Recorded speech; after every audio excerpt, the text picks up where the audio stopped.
பர்திமேயு சுவிசேஷ ஊழியங்கள் வழங்கும் நற்செய்தி நேரம். தேவ செய்தி பாஸ்டர் ஆர். அகஸ்டின். இந்த நாளில் உங்களோடு நான் பேசி வருகிறேன். பிரசங்கி 12:14 வைத்து ஒவ்வொரு கிரியையும் அந்தரங்கமான எந்த காரியம் நன்மையை குறித்து உங்களுக்கு சொன்னேன். தீமையை கொண்டு வருவாரா? நிச்சயமா. உங்களுடைய வேதாகமத்தை தயவு செய்து எல்லாரும் எடுத்துக்கங்க. 2 சாமுவேலின் புஸ்தகம் 11ஆம் அதிகாரத்துக்கு உங்களுடைய வேதத்தை திருப்பிக் கொள்ளுங்கள். முதல் வசனத்திலிருந்து 2 சாமுவேலின் புஸ்தகம் 11ஆம் அதிகாரத்துக்கு உங்களுடைய வேதத்தை திருப்பி எல்லாரும் வச்சுக்கிறீங்களா? அப்படி எல்லாரும் எடுக்கிற வரைக்கும் அல்லேலூயா. தீய மனதை மாற்ற வாரும் தூய ஆவியே, தீய மனதை மாற்ற வாரும் தூய ஆவியே,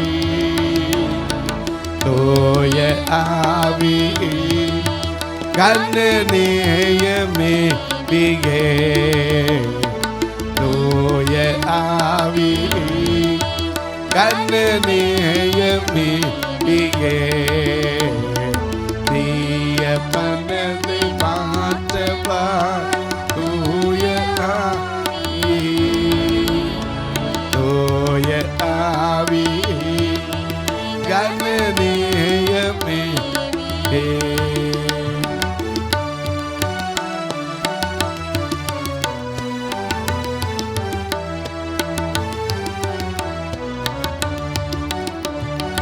தீமை செய்ய நாடு தந்தன் கிழக்கு நெஞ்சமே, தீமை செய்ய நாடு தந்தன் கிழக்கு நெஞ்சமே, கிழக்கு நெஞ்சமே மருள் தீர்க்கும் தன்மே, கிழக்கு நெஞ்சமே மருள் தீர்க்கும் தஞ்சமே, தீய மனதை மாற்றவாரும் ஏ தூய ஆவியே கண்ணநேயமே பிகே.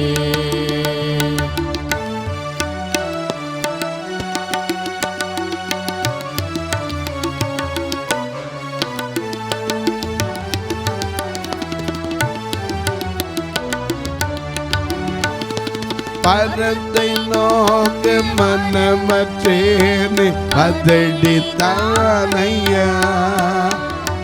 பரத்தை நோக்க மனமற்றேனே பதடித்தானையா, பதடித்தானையா ஒரு பாவி நானையா, பதடித்தானையா ஒரு பாவினானையா, தீய மனதை மாற்றவார் ஆவியே, தூய ஆவியே கண்ணநேயமே பிகே. எல்லாம் எடுத்திருப்பீங்க.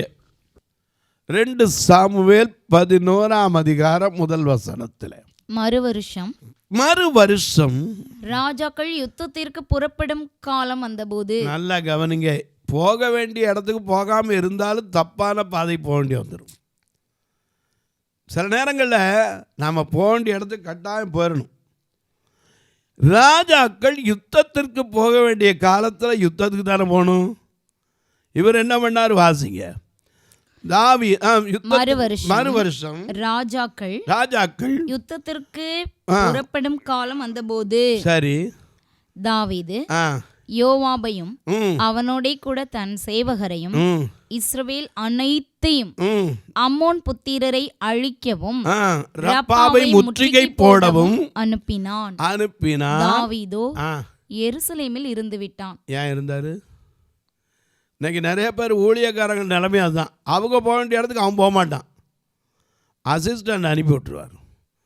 அதனால தான் ஊழியத்தில் போய் நம்ம அந்த மகிமை பெற முடியாமல் போயிடுது. என் கூட ஒருத்தர் இருந்தார், பேர் சொல்லக்கூடாது. அவர் ஒரு ஊழியம் பண்ணார், இப்போ இல்லை. அவர் என்ன செய்வார் தெரியுமா? அவர் போக மாட்டார். சரி, ஏதாவது ஒரு முக்கியமான வேலை இருந்தால் பார்த்தா சும்மா வீட்டில் உட்காந்துருப்பார். இவர் நம்ம போய் முதல்ல 2 நாள் பேசணும், ஒரு கடைசி நாள் வந்து பேசுவார். அதுவும் இவர் என்ன சொல்கிறாரோ அதைத்தான் பேசணும். இங்கே சொல்லுவார், இதில் போய் பேசும்பார். நான் சொல்லிடுவேன் என்னால் முடியாதுன்னு. ஏன்னா நீங்கள் எழுதி கொடுக்குறத வச்சு என்னால் பேச முடியாது, என்னால் பார்க்கவும் முடியாது, நீ குறிப்பு கொடுத்தாலும் என்னால் வைக்க முடியாதுன்றேன். கடைசியில் நான் போய் பேசிட்டு வந்தால் 3ஆவது நாள் இவர் வந்தோடனே என்ன சொல்லுவாங்க தெரியுமா? ஆமாம், இவர் இப்போ வந்து என்ன செய்ய போகிறாரு? 2 நாள் அருமையாக கண்ணை மூடிட்டு பேசினார், இவர் கண்ணை திறந்து வச்சுட்டு பேப்பரை வாசித்து பேசுகிறார், என்னத்தை பேசினாரும்பாங்க. எனக்கு கண்பார்ந்த ஒன்றை நீங்கள் தெரிஞ்சுக்கங்க, எங்கே நம்ம போக வேண்டிய இடத்துக்கு என்ன செய்யணும்? நாம் போகணும். தான் போகிற வேலைக்கு தம்பி அனுப்புனா என்ன ஆகாது? மத்துவமாகாது. நம்ம நாட்டில் பழமொழி. இன்றைக்கி அநேக ஊழியக்காரங்க அதுதான். ஆமாம், ஊழியம் செய்ய வந்திருக்கிறோம். இயேசு கிறிஸ்து என்ன செய்தார்? அப்போஸ்தலர் 10ஆம் அதிகாரம் 38ஆம் வசனத்தில் வாசிக்கிறோம், நசரேயனாகிய இயேசு தேவன் பரிசுத்த ஆவியினாலே வல்லமையினாலும் அபிஷேகம் பண்ணினார். ஆனா அதனால பிரயோஜனம் என்ன தெரியுமா? தேவன் அவருடனே கூட இருந்தபடியினாலே அவர் நன்மை செய்கிறவராயும் பிசாசின் பிடியில் அகப்பட்ட யாவரையும் விடுவிக்கிறவராயும் சுற்றித் திரிந்து அவரே போனார். மத்தேயு 8:7 அவரே சொல்றாரு, நான் வந்து அவனை குணமாக்குவேன். ஹல்லேலூயா. இன்னைக்கு நம்ம ஆளுக்கு எத்தனை பேர் போகிறாங்க? அசிஸ்டண்ட் அனுப்பிடுவாங்க. அவர் போய் ஜெபம்ட்டார், நான் வர முடியாது, ஏன்னா நான் அப்போஸ்தலன். ஐயா, நீங்கள் செய்ய வேண்டிய வேலை நீங்கள் தான் செய்யணும், நான் செய்ய வேண்டிய வேலையை நான் தான் செய்யணும். ஏன்னா ஊழியக்காரனோன்னா அது பெரிய பதவி இல்லைங்க. After all we are appointed as a servant of God. நாம் தேவனுக்காக அனுப்பப்பட்ட வேலைக்காரன். நாம் போகும்போது என்ன சொல்லிட்டு போனோம்? அப்பிரயோஜனமான ஊழியக்காரன், கடமையை ஆமாம் செய்து போகிறேன். இதுதாங்க கடமை. யாரு கூப்பிட்டாலும் ஜெபம் பண்ணணும், யாருக்கு எந்த காரியத்துக்குனாலும் ஜெபிக்கணும். ஏன்னா ஜெபிப்பது நம்முடைய கடமை. ஏன்னா வேதம் சொல்லுது, நீங்கள் என்ன செய்யணும்? ஒருவருக்காக ஒருவர் ஜெபம் பண்ணுங்கள். ஏன்னா அந்த ஜெபத்தில் தாங்க ஆசீர்வாதமே இருக்கு. நாம ஏன் பாடுறோம்? என் ஜெப வேளை வாங்கிப்பே அப்போதெந்தோக்கம் மரப்பேன் பிதாவின் பாதம் பணிவே என் ஆசையாவும் சொல்லுவே என் நோவு வேளை தேற்றினார் என் ஆத்மபாரம் நீக்கினார் ஒத்தாசை பெற்று தேறினே பிசாசை வென்று தேகித்தேன் ஒத்தாசை பெற்று தேறினே பிசாசை வென்று தேகித்தேன் என் தேவ வேளை வாங்கிப்பேன் மாத்தாழ்மையோடு பிரார்த்திப்பேன் மன்றாட்டை கேட்போர் வருவார் என் ஆசீர்வாதம் தருவார் என் வாக்கின் மீன் விசுவாசமாய் இப்பாதம் தேடு ஊக்கமாய் என் தோற்றின் நோவை வேளையை நான் வாஞ்சிப்பேன் என் தோற்றின் நோவை சொல்லுவேன் இவ்வேளையை நான் வாஞ்சிப்பேன் என் தேவ வேளை வாஞ்சிப்பேன் ஆனந்த களிப்படைவேன் பிஸ்காவின் மேலே ஏறுவேன் விண்மோட்ச வீட்டை நோக்குவேன் இத்தேகத்தை விட்டேகுவேன் நித்திய வாழ்வை பேருவேன் பேரின்ப வீட்டில் வாசிப்பேன் வாடாத கிரீடம் சூடுவேன் பேரின்ப வீட்டில் வாசிப்பேன் வாடாத கிரீடம் சூடுவேன். ஐயா அம்மா நல்லா கவனிங்க, நல்லா கவனிங்க. போக வேண்டிய இடத்துக்கு போகாமல் இருந்தால் தான் தப்பான காரியமே வருது. இன்றைக்கி நிறைய பேர் பள்ளிக்கூடம் போக வயதில் ஊரை சுற்றுறான், கடைசியில் படிப்பை விட்டுட்டு படிக்காமல் போனே புலம்புறான். போக வேண்டிய நேரத்தில் போகணும்ல. சிலர் பார்த்தீங்கன்னா வீட்டுக்கு போக மாட்டான். அப்புறம் என் குடும்ப வாழ்க்கையே கெட்டு போச்சே. எங்கே இருக்கணுமோ அங்கே இருக்க வேண்டிய இடத்துல இருக்கிற விதமாக இருந்தால் இருக்கிறதெல்லாம் சரியாக இருக்கும். இன்னைக்கு படிக்கிற நேரங்களில் பிள்ளை என்ன செய்யறதில்ல, கவனம் செலுத்துறது. அதுக்கு பின்னாடி புலம்பி என்ன பிரயோஜனம்? காற்றுள்ள போதே தூற்றிக்கொள். காற்றை கவனிக்கிறவன் விதைக்க மாட்டான், மேகத்தை நோக்குகிறவன் அறுக்க மாட்டான். ஆமாம், சூழ்நிலையை பார்க்காத. நான் பைபிள் காலேஜ் படிக்க போகும்போது நீங்களாம் சொல்லிங்க, ஆண்டவர் என்னை அப்படி தரிசனமாகி கூட்டார், அப்படி கூட்டார். எனக்கு அப்படிலாம் இல்லை. நான் ஒன்றுமே இல்லை போனேன். எல்லா பேரும் கைவிட்டுட்டான் போனேன்.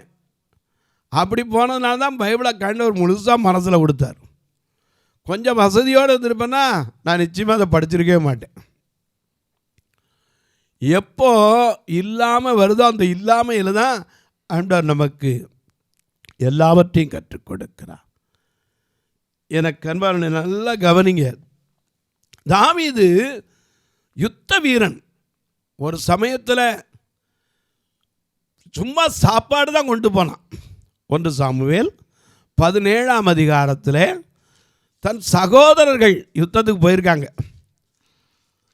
அப்போ அப்பா கொண்டு இவங்களுக்கு சாப்பாடை கொடுத்துட்டு உன் அண்ணன்மாரெலாம் யுத்தத்தில் இருக்காங்க, போய் நீ அவங்களுக்கு சாப்பாடு கொடுத்துட்டு சுக செய்தியை பார்த்துட்டு வான்னு தான் அனுப்புனான்.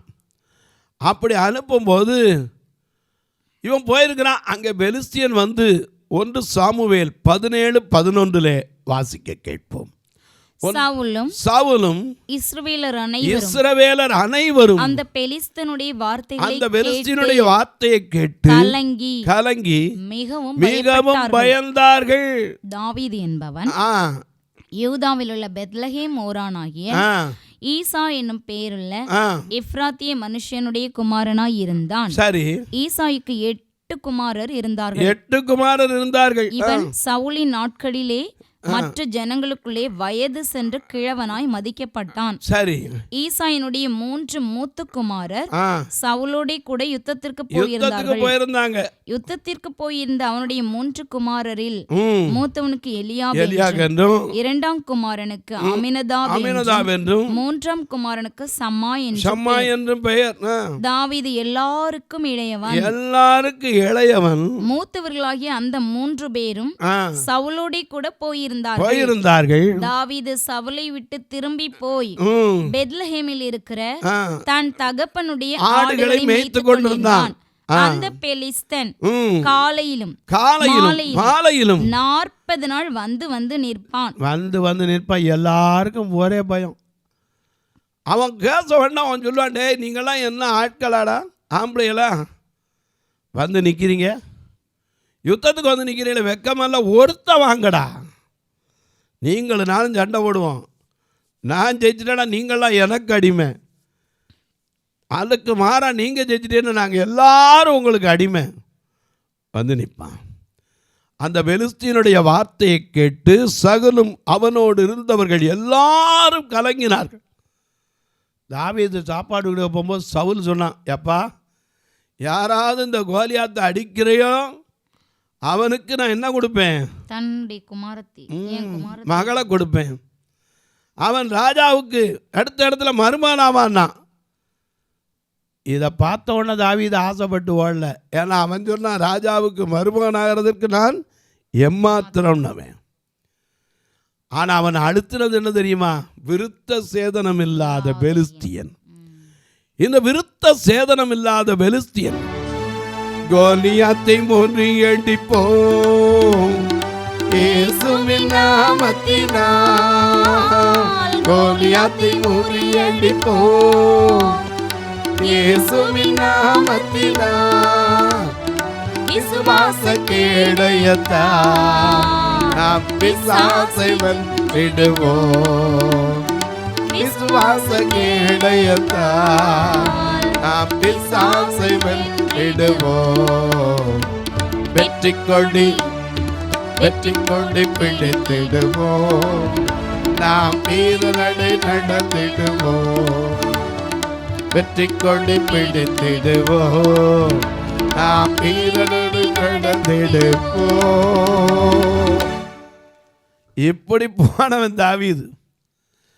அவனை பார்த்து கோலியாத்து சொல்றான், வா உன் மாம்சத்தை வெட்டி காட்டு மிருகங்களுக்கு, ஆகாயத்து பறவைகளுக்கும் மிருகங்களுக்கு இரையாக்கு வேணாம். அவன் சொன்னான், ஏய் நீ எதோட வர்ற? பட்டயத்தோடு ஈட்டியோடு கேடயத்தோடு என்கிட்ட வர்ற? நானோ நீ நிந்தித்த இஸ்ரவேலின் சேனைகளின் கர்த்தருடைய நாமத்தினாலே வருகிறேன்னு சொல்லி எந்த பலமும் கிடையாது. போய் 5 கூழாங்கல்ல பிறகு அதில் ஒத்த கல் தான் பயன்படுத்தினான். எல்லாரும் பார்க்க பைத்தியம், என்னடா கூழாங்கல்ல வச்சு இந்த ஆளை பிடிக்க முடியுமா? அப்படிப்பட்ட நிலையை ஒரே ஒரு கல்லைத்தான் சொலட்டுனான். அந்த நெத்தியில் வச்ச உடனே தாவீது என்ன செஞ்சான்? அடிச்சானையா தாவீது நெத்தியடி, விட்டானையா கோலியாத்து செத்தபடி. அடிச்சானையா தாவீது நெத்தியடி, விட்டானையா கோலியாத்து செத்தபடி. ஒரு உருட்டு கல்லுல ஒரு சுருட்டு கவனில, ஒரு உருட்டு கல்லுல ஒரு சுருட்டு கவனில. மொரட்டு அடி மொரட்டு அடி நெத்தியடி, மொரட்டு அடி மொரட்டு அடி நெத்தியடி. 5 கல்லு கையில, அற்புதம் தான் பையில, அதிசயம் தான் நடக்க போகுது. ஜனங்க ஆடி பாடி குதிக்க போகுது. சொல்லுங்க, 5 கல்லு கையில, அற்புதம் தான் கையில, அதிசயம் தான் நடக்க போகுது. ஜனங்க ஆடி பாடி குதிக்க போகுது. அச்சானையா தாவீது நெத்தியடி, விட்டானையா கோலியாத்து செத்தபடி. அச்சானையா தாவீது நெத்தியடி, விட்டானையா கோலியாத்து செத்தபடி. ஒரு உருட்டு கல்லுல ஒரு சுருட்டு கவனில, ஒரு உருட்டு கல்லுல ஒரு சுருட்டு கவனில. மொரட்டு அடி மொரட்டு அடி நெத்தியடி, மொரட்டு அடி நெத்தியடி நெத்தியடி. இப்படி போய் நின்ன தாவீது இப்போ யுத்தம்னு உடனே என்ன பண்ணிட்டான்? எருசலேம்ல தங்கி இருந்தா பரவாயில்ல, குளிக்கிற பொண்ணை பார்த்துக்கிட்டு இருந்தாரு. அதுதாங்க தப்பு. பார்க்கக்கூடாது. இவர் மேலே அரண்மனையில் படுத்துக்கிறார், உப்பரியில் எந்திரிச்சு உலாத்திக்கிட்டு இருந்தார். 2 சாமுவேல் 11ஆம் அதிகாரத்தில் 2ஆம் வசனத்திலிருந்து வாசி. ஒரு நாள் சாயங்காலத்தில் தாவீது தன் படுக்கையிலிருந்து எழுந்து, அது யுத்தத்துக்கு போகாம எங்க படுத்து கிடக்கான்? உப்பரியில படுத்து கிடக்கிறான். அரண்மனையின் உப்பரியின் மேல உலாத்தி கொண்டிருந்தான். ஸ்நானம் பண்ணுகிற ஒரு ஸ்திரீயை இது பார்க்கலாமா? ஒரு பெண் குளிக்கிறான்னு பிறகு பார்க்கலாமா? மனைவியை கூட அப்படி பார்க்குற தப்புன்னு தான் நான் சொல்லுவேன். இவ்வளவுக்கு மனைவிங்கிறவ யாரு? தனக்கு கொடுக்கப்பட்ட சொந்த மாம்சம். ஆனாலும் நிச்சயமா அப்படி செய்யவே கூடாது. ஏன்னா நம்ம தமிழ்நாட்டில் பிறந்தோம், அச்சம் மடம் நாணம் பயிர்ப்பு உண்டு. அதனால இப்படித்தான் இருக்கணும். குழந்தை கையில் பொம்மையை கொடுத்தா கூட என்ன போட்டு கொடுப்போம்? சட்டை போட்டு கொடுப்போம். ஏன்? அதுதான் தமிழ் பண்பாடு. எனக்கு அன்பானவர்களே, இவர் என்ன பண்ணார்? உப்பரியின் மேலே உலாத்திக்கிட்டு இருந்தாங்க. ஒரு பெண் குளிக்கிறான்னு தெரியும். சரி, ஸ்நானம் பண்ணுகிற ஒரு பெண்ணை வாசிங்க. ஸ்நானம் பண்ணுகிற ஒரு பெண்ணை, ஸ்திரியை ஒரு ஸ்திரியை உப்பரிகையின் மேலிருந்து கண்டான். உப்பரிகையின் மேலிருந்து கண்டான். ஏன்னா வேதம் சொல்லுது, ஒரு பெண்ணை இச்சையோடு பார்க்கிற எவனும் அவளோடு தன் இருதயத்தில் விபச்சாரம் செய்தாயிற்று. அதனால்தான் இருதயத்தின் அந்தரங்கங்கள். நான் சொல்லல, சங்கீதம் 44:20 நீங்கள் உட்காந்து நேரம் இருக்கும் வாசிச்சு பாருங்க. 44:20-21 வாசிச்சு பாருங்க. அதையும் வாசிச்சிருங்க. இங்கே நான் முதல்ல உங்களுக்கு வாசிக்க சொல்கிறேன், அப்புறம் நீங்கள் உட்காந்து அதை தியானம் பண்ணிக்கோங்க. நேரம் இல்லை. நாங்கள் எங்கள் தேவனுடைய நாமத்தை மறந்து அந்நிய தேவனை நோக்கி கை எடுத்திருந்தோமானால் தேவன் அதை ஆராய்ந்து விசாரியாதிருப்பாரோ? இருதயத்தின் அந்தரங்கங்களை அவர் அறிந்திருக்கிறாரே. அடுத்த வசனத்தை நிமித்தம் எந்நேரமும் கொல்லப்படுகிறோம், அடிக்கப்படும் ஆடுகளைப் போல எண்ணப்படுகிறோம். ஆண்டவரை விழித்துக் கொள்ளும், ஏன் நித்திரை பண்ணுகிறீர்? எழுந்தருளும், எங்களை என்றைக்கும் தள்ளிவிடாதிரும். ஆண்டவர் தள்ளி விட்டுறக்கூடாது. இந்த உப்பரிகையின் மேல உட்கார்ந்து பெண்ணு குடிக்கிறத பார்த்தா பரவாயில்ல, அவளை விசாரிச்சான். இன்னாருடைய மனைவியும் தெரியும், இன்னாருடைய மகள் என்று சொல்லப்பட்டது. ஆனால் அவளை அழைத்தான், அவளோடு சயனித்தான், பாவத்தில் விழுந்தான். அதனால தான் 51ஆம் சங்கீதத்தில் 4ஆம் வசனத்தில் அவன் சொல்லுகிறான். 51ஆம் சங்கீதம் 4ஆம் வசனத்தில் மிக தெளிவாய் தாவீது சொல்றார், தேவரீர் ஒருவருக்கே விரோதமாக பாவம் செய்து கண்களுக்கு முன்பாக பொல்லாங்கானதை நடப்பித்தேன். நீர் பேசும்போது உம்முடைய நீதி விளங்கவும், நீர் நியாயம் தீர்க்கும் போது உம்முடைய பரிசுத்தம் விளங்கவும் இதை அறிக்கையிடுகிறேன். அது மட்டுமல்ல, சங்கீதம் 98 வாசிங்க. சங்கீதம் 98 அதே தாவீது சொல்றார் மோசேயுடைய சங்கீதத்தில், எங்கள் அக்கிரமங்களை உமக்கு முன்பாக எங்கள் அந்தரங்க பாவங்களை முகத்தின் வெளிச்சத்திலும் நிறுத்தினீ. அப்படி நிறுத்தினா என்ன ஆகும்? எனக்கு அன்பானவர்களே, நல்ல கவனிங்க. இவன் செய்த பாவம் இவனை நியாய தீர்ப்பு கொண்டாந்து நிப்பாட்டுச்சு. உங்களுக்கு தெரியும், 2 சாமுவேலில் 12ஆம் அதிகாரத்தை உட்கார்ந்து தியானம் பண்ணி பாருங்க. நாத்தானை கொண்டு கர்த்தர் உணர்த்தினார். அப்பதான் அவன் சொன்னான், 2 சாமுவேல் 12:13, அப்பொழுது தாவீது நாத்தானிடத்தில் நான் கர்த்தருக்கு விரோதமாய் பாவம் செய்தேன். நாத்தான் தாவீதை நோக்கி, நீ சாகாதபடிக்கு கர்த்தர் உன் பாவம் நீங்க செய்தார். ஆமா. தொலைக்காட்சியில் பார்க்கிற என் அன்பு மக்களே, இந்த நிகழ்ச்சியை நாள்தோறும் பார்க்குறீங்க, கேட்குறீங்க, பரவசம் அடைகிறீங்க. ரொம்ப நல்லது. கேட்குறதோட விட்டுறாதீங்க. இந்த வசனங்களை உட்கார்ந்து தியானம் பண்ணுங்க. இந்த வசனத்தை உட்கார்ந்து தியானம் பண்ணணும். ஏன்னா அந்தரங்கம்னா என்ன, வெளியரங்கம்னா என்ன? லூக்கா 12:2 வாசிக்கிறோம், அறியப்படாத ரகசியம் இல்லை, வெளியரங்கமாகாத மறைபொருள் இல்லை. நிச்சயமாக யாராக இருந்தாலும் சரி, நானாக இருந்தாலும் நீங்களாக இருந்தாலும், நன்மையாக இருந்தாலும் தீமையாக இருந்தாலும், நல்ல கிரியாக இருந்தாலும் துர்க்கிரியாக இருந்தாலும் நற்கிரியாக இருந்தாலும், அந்தரங்கமாக இருந்தாலும் ஒரு நாள் வெளியரங்கத்துக்கு கொண்டு வருவார். தாவீதுக்கு சொன்னார், எப்பா நீ கொலை செய்ததும் எடுத்துக்கொண்டது இல்லையோ? அவன் என்னான்னு சொல்ல முடிஞ்சு? கடைசியில் அவன் செய்த பாவத்தின் நிமித்தம் அவன் பிள்ளை அடிக்கப்பட்டான்.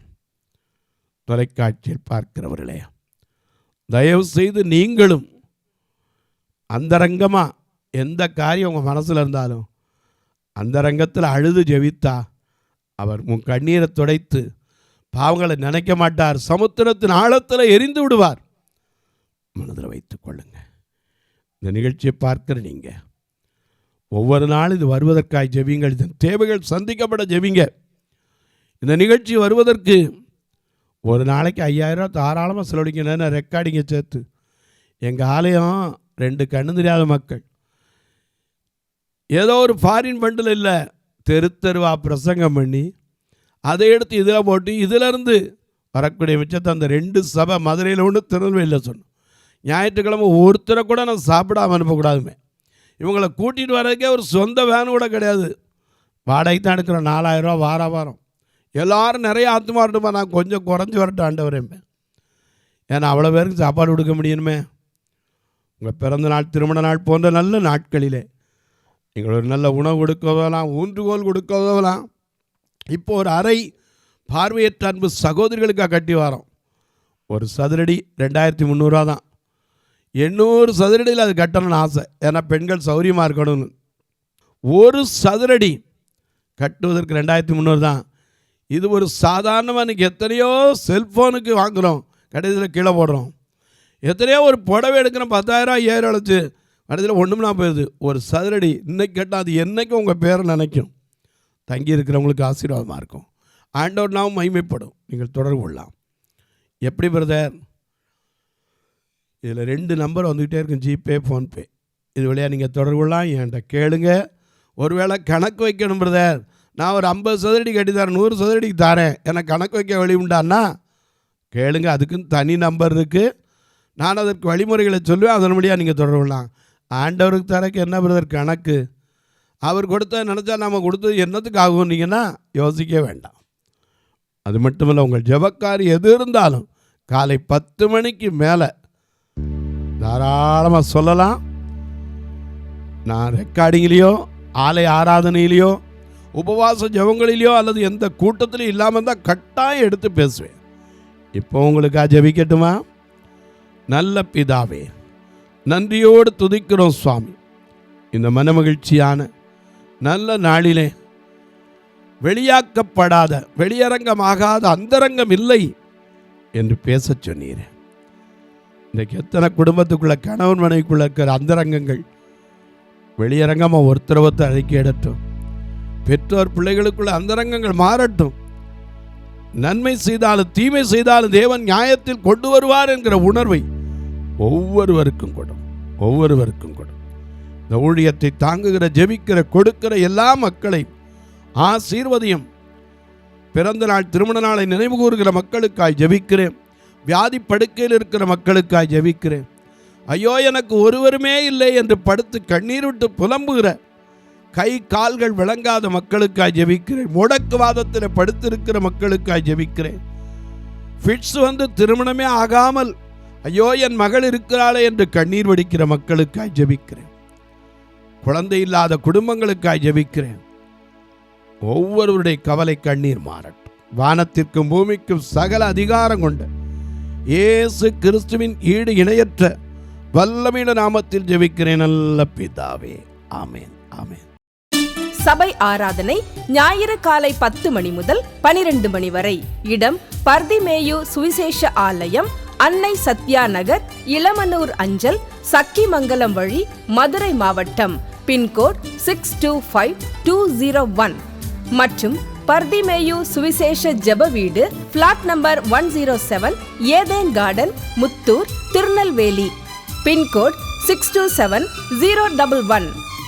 சிறப்பு உபவாச கூட்டம் ஒவ்வொரு மாதமும் 2வது சனிக்கிழமை காலை 10 மணி முதல் 1 மணி வரை நாகர்கோவில் YMCA ஹாலில் வைத்து நடைபெறுகிறது. மற்றும் ஒவ்வொரு மாதமும் 4வது சனிக்கிழமை காலை 10 மணி முதல் 1 மணி வரை திருநெல்வேலி புதிய பேருந்து நிலையம் அருகில் உள்ள கிரேஸ் ஹாலில் வைத்து நடைபெறுகிறது. எங்கள் எல்லா ஆராதனைகளிலும் கலந்து கொண்டு தேவனை மகிமைப்படுத்த அன்பாய் அழைக்கிறோம். உங்கள் உதாரத்துவமான காணிக்கைகளினால் இவ்வூழியத்தை தாங்க விரும்பினால் R Augustine, account number 5021364331, IFSC code IDIB 000B066, Indian bank, BP குளம், Madurai. GPay number 9842181917, BGM ministries மற்றும் 9442559772, பிளைண்ட் மினிஸ்ட்ரீஸ் அகஸ்டின். உங்கள் தொடர்புக்கு பாஸ்டர் ஆர் அகஸ்டின், பர்திமேயு சுவிசேஷ ஊழியங்கள், நாகமலை, புதுக்கோட்டை, மதுரை 625019. தொலைபேசி எண்கள் 98421819117 மற்றும் 9442559772. கர்த்தர் தாமே உங்களை ஆசீர்வதிப்பாராக.